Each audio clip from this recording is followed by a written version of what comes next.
Voilà, donc moi, c'est dans la paix, dans la courtoisie, sur la base des Écritures, voilà, que je veux qu'on débatte ce soir.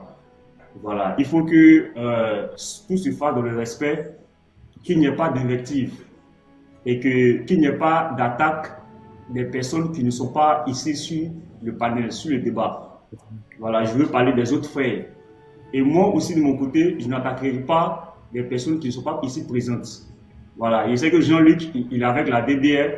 Moi aussi, je suis avec le pasteur et les autres frères. Donc, du coup, je n'ai pas le droit d'invectiver Oustad Djani. Oustad Djani n'est pas présent pendant le débat. Et lui aussi, il n'a pas le droit de faire. Voilà, donc je veux que ça soit dans la courtoisie, dans le respect, qu'on fasse le débat sur la base des Écritures.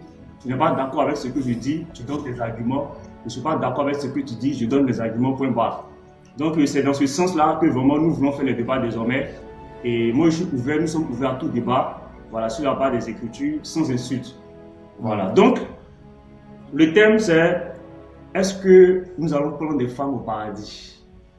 C'est la question, Jean-Luc. Il faut savoir que d'abord, le paradis, c'est quoi? Le paradis, est-ce que c'est avec le corps qu'on part? Le paradis, est-ce qu'il est physique ou il est spirituel? Quand on meurt, est-ce que c'est le corps tout entier qui va? C'est l'esprit, c'est l'âme, qu'est-ce qui part? C'est ce qui nous intéresse. Mais avant de parler de paradis, il faut d'abord parler de croyance, de foi. Tu crois en qui pour parler de paradis? Et les chimiques parlent de paradis, non. Donc, Riles, tu vas me préparer Jean 11, verset 25. Mais moi, je vais lire ici Jean 6, verset 47. Jésus dit, en vérité, je vous le dis, celui qui croit en moi a la vie éternelle.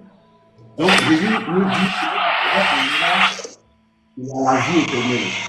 Donc, ce qui veut dire que le chrétien a le droit de parler de paradis. Ça, c'est notre droit. Et Jésus va plus loin dans Luc 23, verset 43, il dit, tu seras avec moi aujourd'hui dans le paradis. Donc, nous, chrétiens, nous pouvons parler de paradis parce que nous avons foi en Jésus-Christ. Nous croyons en Jésus, donc nous pouvons parler de paradis. Les kémites, eux, ne peuvent pas parler de paradis.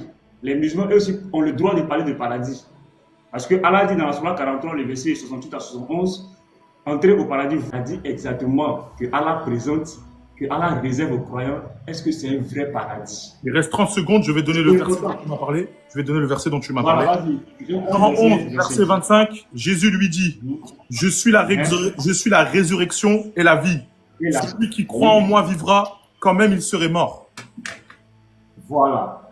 Tu vois, ça, Jésus promet ça. Et Jésus parle il dit, je suis la résurrection et la vie.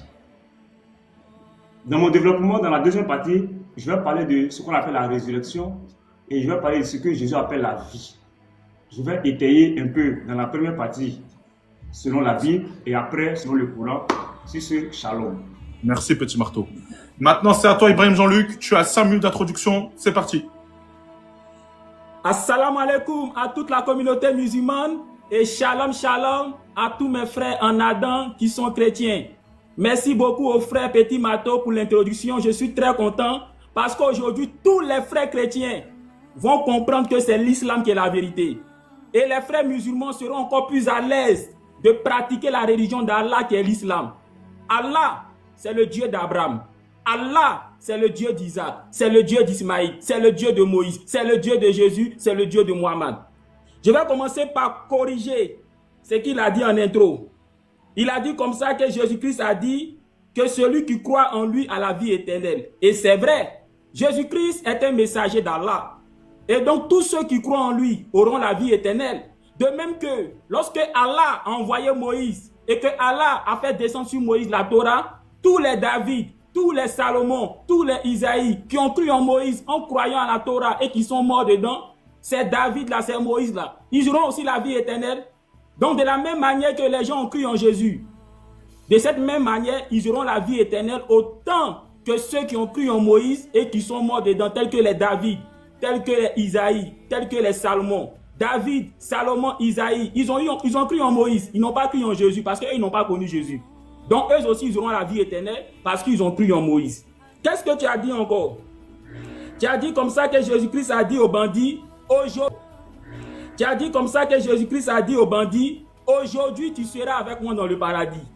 Tu vois, Jésus a dit aux bandits aujourd'hui, autrement dit, le même jour où Jésus-Christ et le bandit étaient sur la croix là, ce jour n'allait pas passer et Jésus et le bandit seraient au paradis.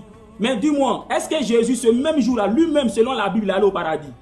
La Bible dit que Jésus-Christ a fait 3 jours dans la tombe et qu'après, il est resté quelque temps avec ses disciples. Or, selon votre Bible, Jésus n'a pas dit que c'est plus tard que lui et le bandit seront au paradis. Mais il a dit que c'est ce même jour-là qu'il sera au paradis. Donc, votre Bible a fait de Jésus un menteur parce que Jésus-Christ, ce même jour-là, selon votre Bible, n'a pas été au paradis. Donc, il a fait une fausse promesse aux brigands. Qu'est-ce que tu as dit encore? Tu as cité le texte de Jean chapitre 11, le verset 25, où Jésus dit il est la résurrection et la vie. Tu as précisé, tu vas expliquer. J'attends ton explication pour détruire ça encore. Alors, je m'adresse maintenant aux frères chrétiens, ainsi qu'à la communauté musulmane. Selon les chrétiens, quand on leur demande le paradis, dans leur esprit, ils s'imaginent une vie sur des nuages. Une vie sur des nuages avec des ailes comme des anges. Ça, c'est le paradis des chrétiens. Mais quand nous lisons la Bible, on va se rendre compte que jamais la Bible soutient un tel paradis. Jamais dans la Bible. Le paradis tombe à la Bible. Hein? Il est question d'une vie sur des nuages avec des ailes d'ange. Par exemple, quand nous prenons dans le Coran, commençons par le noble Coran, qui est la dernière révélation que Allah, le Dieu d'Abraham, de Jésus, a fait descendre. Dans la sourate 4, le verset 19, Allah dit, on fait la lecture ou bien c'est, on va dire c'est Russell qui fait la lecture. Dis-moi. Redis-moi le verset, s'il te plaît. La sourate chapitre 21, le verset 105. Sourate chapitre 21, le verset 105. Sourate 21, verset 105, on y va. Sourate 21, verset 105. Bismillah ar-Rahman ar-Rahim. Sourate 21, verset 105, ça cherche tout de suite. Alors, nous avons certes écrit dans les psaumes, après l'avoir mentionné dans le livre, que la terre sera héritée par mes serviteurs vertueux. Voilà, le Coran est clair. Allah dit, il a écrit, d'après ce que nous trouvons dans les psaumes, autrement dit dans la Bible, que mes serviteurs vertueux, les croyants, hériteront de la terre. Donc le paradis, là, c'est une nouvelle terre. La Bible soutient ça.